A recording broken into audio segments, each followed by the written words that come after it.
दीपक जी, आज सवाल नैतिकता का नहीं है, जुर्म का है। जो क्राइम हुआ है, जो गैर कानूनी काम हुआ है, जो सुप्रीम कोर्ट ने कहा है, बात उसकी है। आज भारतीय जनता पार्टी के लोग और शिवसेना शिंदे ग्रुप के लोग ये कह रहे हैं कि देखिए हम सही साबित हुए। अरे सुप्रीम कोर्ट ने आज जुबानी कोड़े पे कोड़े बरसाए इन लोगों के ऊपर, लेकिन जान बख्श दी। और इसको अगर ये मानते हैं जीत, तो इससे बड़ा धोखा इस देश के साथ नहीं हो सकता है। सुप्रीम कोर्ट ने क्या बोला? सुप्रीम कोर्ट ने यह कहा दीपक जी कि गवर्नर जो भारतीय जनता पार्टी के नेता हैं भगत सिंह कोश्यारी जी, उन्होंने गैर कानूनी काम किया, उनको फ्लोर टेस्ट का अधिकार नहीं था, उन्होंने फ्लोर टेस्ट करवाया जो कि गैर कानूनी था। इल्लीगल शब्द इस्तेमाल किया है सुप्रीम कोर्ट ने। दूसरी बात, उन्होंने कहा स्पीकर ने इल्लीगल काम किया और उनको जो हक नहीं था विप हटाने का, उद्धव ठाकरे ग्रुप जो है शिवसेना के, उनका विप स्पीकर ने हटा दिया, ठीक है, यह इल्लीगल था। और तीसरी बात, यह पूरी कहानी शुरू हुई थी दीपक जी जब पहले 16 लोग उन्होंने विद्रोह किया था और उनके खिलाफ वो विद्रोह दल बदल कानून के तहत उनकी सदस्यता खारिज होनी चाहिए। यह आज का कानून है। इस कानून के तहत Uddhav Thackeray group deputy speaker के पास गए तो कोर्ट ने इंटरवीन किया और कहा अभी इस पे स्टे दे देते हैं। तो सुप्रीम कोर्ट ने आज ये बोला कि कोर्ट को, जो ब्रदर जज हैं उनके, जो साथी जज थे, उनको ये अधिकार नहीं है कि स्पीकर के फैसले को वो रोकते। अगर उस दिन स्पीकर के फैसले को नहीं रोका गया होता तो ये 16 विधायक वो दल बदल के तहत निष्कासित हो गए होते और उद्धव ठाकरे की सरकार चल रही होती। तो बात नैतिकता की नहीं है, ये जुर्म किया गया है। जो लोगों के वोट से लोग चुन के आते हैं उनके खिलाफ गवर्नर ने, स्पीकर ने और एक लेवल पे जाकर जो कोर्ट ने इंटरवेंशन किया है, उसकी वजह से आज ये स्थिति पैदा हुई है। और ये सवाल जो है, इसमें देखिए मजेदार बात आज लेकिन एक है कि गलती किसने की? शिंदे ग्रुप ने गलती की, भारतीय जनता पार्टी ने गलत फैसला दिया, स्पीकर ने गलत फैसला दिया, गवर्नर ने। नैतिकता किसने निभाई? केवल उद्धव ठाकरे ने। लेकिन नैतिकता निभाने की वजह से आज उनकी सरकार दोबारा बहाल नहीं हो रही है। ये इस देश के लिए एक बड़ी दुखद स्थिति है आज की तारीख में कि नैतिकता नहीं बोलेगी, जुर्म बोलेगा।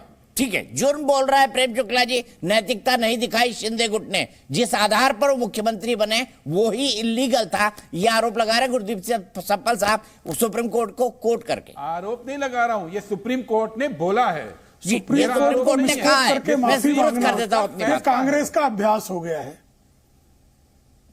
देखिए, सुप्रीम कोर्ट को मिसकोट करके नाक रगड़ के माफी मांगना ये कांग्रेसियों का अभ्यास बन गया है। सुप्रीम कोर्ट ने कहा है कि एकनाथ शिंदे की सरकार संवैधानिक है। राज्यपाल भगत सिंह कोश्यारी ने जो एकनाथ शिंदे को सरकार गठित करने के लिए निमंत्रण दिया, ये संवैधानिक प्रक्रिया थी। दूसरा, इनके सुभाष देसाई की जो पिटीशन थी कि इस सरकार को बर्खास्त करके उद्धव ठाकरे की सरकार को रिस्टोर कर दिया जाए, उसको रिजेक्ट कर दिया गया क्योंकि पलायनवाद पर आमादा हुए श्रीमान उद्धव ठाकरे, क्योंकि श्रीमान उद्धव ठाकरे को पता था कि उनके साथ संख्या नहीं है।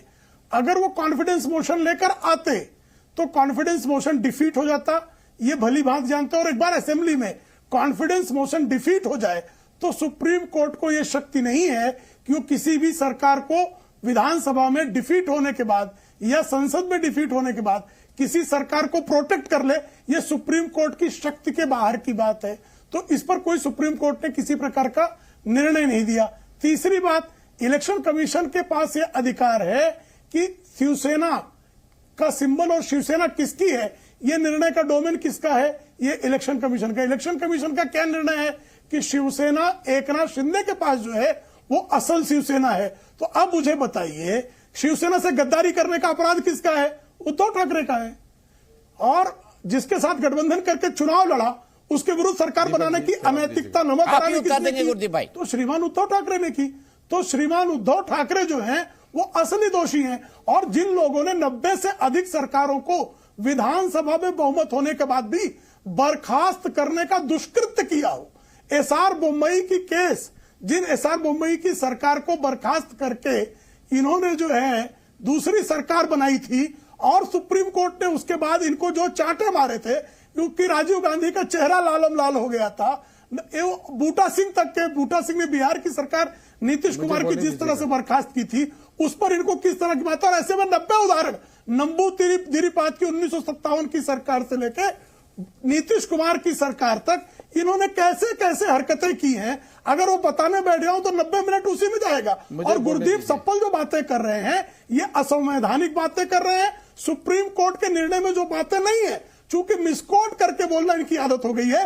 राहुल गांधी झूठों के सरदार है और गुरदीप सिंह जो सप्पल जो है उस जो मुझे जवाब लेने दीजिएगा, जो टीम है उसके सदस्य है, तो ये तो झूठ ही बोलेंगे। इस सत्य की अपेक्षा करना जो है वो जो है ये करना है कि आप जुगनू से जो है सूर्य की अब जो है आप किसी प्रकार की अपेक्षा करें, ये संभव नहीं है।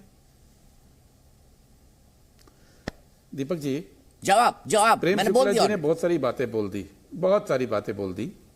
पहले इन्होंने कहा कि नो कॉन्फिडेंस मोशन कोई हार जाए तो सुप्रीम कोर्ट भी इसको बहाल नहीं कर सकता। शुक्ला जी ने शायद जजमेंट पढ़ा ही नहीं, ब्रीफिंग पढ़ के आ गए व्हाट्सएप के ऊपर। सुप्रीम कोर्ट ने कहा उन्होंने कॉन्फिडेंस मोशन कहा, नो कॉन्फिडेंस नहीं। वोट कॉन्फिडेंस, अगर कॉन्फिडेंस मोशन का सामना किया होता तो आज हम उनको बहाल कर देते। यानी सुप्रीम कोर्ट ये मानता है कि अगर वो उस दिन हार भी गए होते तो सुप्रीम कोर्ट ने आज ये पलट देना था।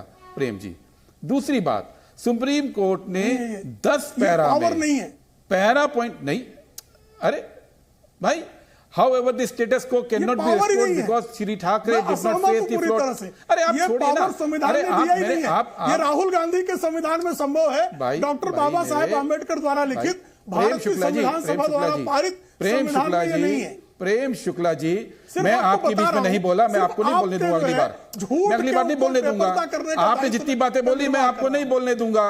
अगर आप मुझे नहीं बोलने देंगे मैं आपको नहीं बोलने दूंगा। बोलने दीजिए ना, दोनों तरफ से मुकाबला कर लेंगे, दोनों सशक्त हैं, दोनों सक्षम हैं, मुझे किसी भी पैनलिस्ट पर कोई डाउट नहीं है। आपको मैंने जी गुरदीप जी बोलिए। आपने जितनी बात बोली ठीक है, नहीं ये तो नरसंहार करने की धमकी दे रहे बाबा, ये तो नरसंहार करने वाले लोग हैं। अरे ये तो 1948 में ब्राह्मणों का नरसंहार कर चुके, धमका रहे हैं। अब तो चुप हो जाइए।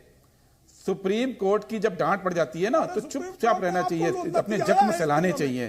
ठीक है, सुप्रीम कोर्ट ने आज आपके सरकारों को जुती आया है। सुप्रीम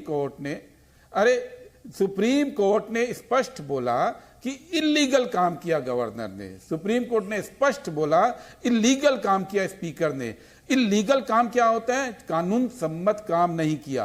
कानून सम्मत काम नहीं किया यानी क्राइम किया। अगर आपको इतनी भाषा समझ में नहीं आती है सुप्रीम कोर्ट की तो डिबेट्स में आना छोड़ दीजिए, डिबेट में मत बैठा कीजिए। मैं स्पष्ट ये बात कह रहा हूं, आज की तारीख के अंदर प्रेम शुक्ला जी, आज की तारीख के अंदर स्पष्ट सुप्रीम कोर्ट ने कह दिया कि अगली पंक्ति नहीं पढ़ी ना आपको मालूम है आज सुप्रीम कोर्ट ने क्या बोला? सुप्रीम कोर्ट ने बोला कि गवर्नर को अधिकार नहीं था फ्लोर टेस्ट के लिए। और आपको याद होना चाहिए जब गवर्नर ने यह आदेश दिया था दीपक जी, तो उद्धव ठाकरे जी सुप्रीम कोर्ट में गए थे कि यह फ्लोर टेस्ट इलीगल है, इसको रोका जाए। उस दिन कोर्ट ने कहा आप विश्वास कीजिए, हम बैठे हैं, हम इसकी सुनवाई करेंगे। और आज सुनवाई की है, उद्धव ठाकरे जी से सहमति जताई है कि वो ठीक कह रहे थे कि फ्लोर टेस्ट इलीगल है। इसके पहले जब डिस्क्वालिफिकेशन की बात आई थी और कोर्ट ने इंटरवीन करके स्टे दे दिया था कि स्पीकर फैसला नहीं ले सकते, तो उद्धव ठाकरे तब कोर्ट के अंदर गए थे। कोर्ट ने कहा हम स्टे कर रहे हैं, हम आपको बताएंगे कि हम इंटरवीन कर सकते हैं कि नहीं कर सकते हैं। आज सुप्रीम कोर्ट ने फैसला दे दिया कि कोर्ट डिस्क्वालिफिकेशन पिटीशन में इंटरवीन नहीं कर सकता, हस्तक्षेप नहीं कर सकता। तो उद्धव ठाकरे सही साबित कर दिए गए हैं। हर बात के अंदर आज उद्धव ठाकरे सही साबित हुए हैं। हर बात के अंदर बीजेपी के जो गवर्नर और बीजेपी के जो स्पीकर हैं, दोनों संवैधानिक पदों पर थे, लेकिन भारतीय जनता पार्टी के नेता हैं, उनके ऊपर सुप्रीम कोर्ट ने स्पष्ट बोला है कि उन्होंने गैर कानूनी फैसले लिए। इस बात को लेकर माफी तो मांगनी चाहिए देश से। आप माफी भी नहीं मांगेंगे, आप सुप्रीम कोर्ट से भी ऊपर हो गए हैं। आप सुप्रीम कोर्ट की जो लताड़ है उसको जीत में साबित करेंगे। ये कौन सा आज आप दुनिया में नया परंपरा शुरू करना चाहते हैं? प्रेम शुक्ला जी, मानिए कि एक गलती आप लोगों ने की, सत्ता हड़पने के लिए वो गलती की गई थी, और आज बिल्कुल सुप्रीम कोर्ट ने एक एक करके आपके जिससे कहते हैं तमाम निर्वस्त्र कर दिया है भारतीय जनता पार्टी को कि किस तरह से ये पूरा इलीगल काम इस देश के अंदर किया गया था।